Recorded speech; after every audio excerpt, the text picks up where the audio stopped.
Well, today we are learning some life-saving techniques and specifically how to stop the bleed. There is an event this weekend. If you encounter trauma, it teaches you how to react to that. We have Dr. Martin Schreiber, the Chief of Trauma at OHSU, with us today. So this event called Stop the Bleed teaches people what to do in an emergency situation.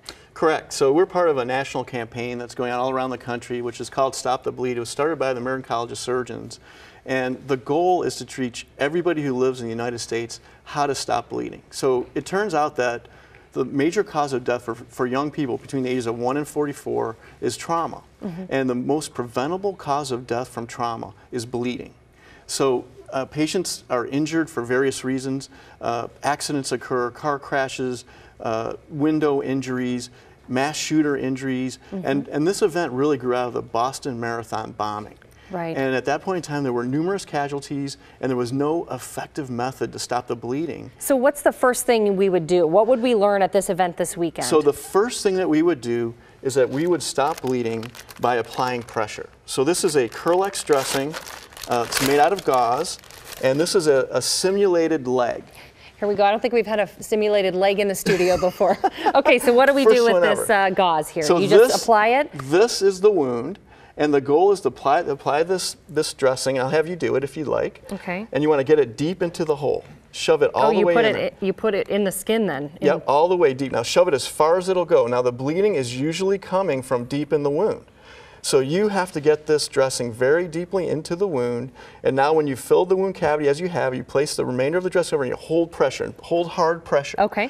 And the majority of the time, you will have just saved a patient's life. Wow. By doing that simple maneuver, you would have just saved a patient's life. Okay, what's next up? So we've learned that part. The next thing that I'm going to show you how to do is how to apply a tourniquet.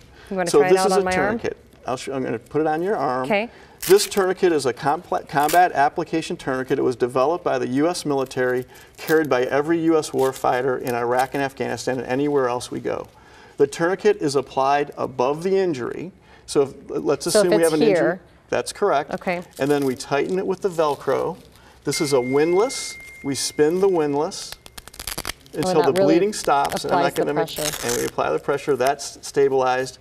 And we write down the time at which we did it. Okay. And we just put this across. And in a real life scenario, would any piece of clothing suffice? What would work the best if I'm in my car? And Great question.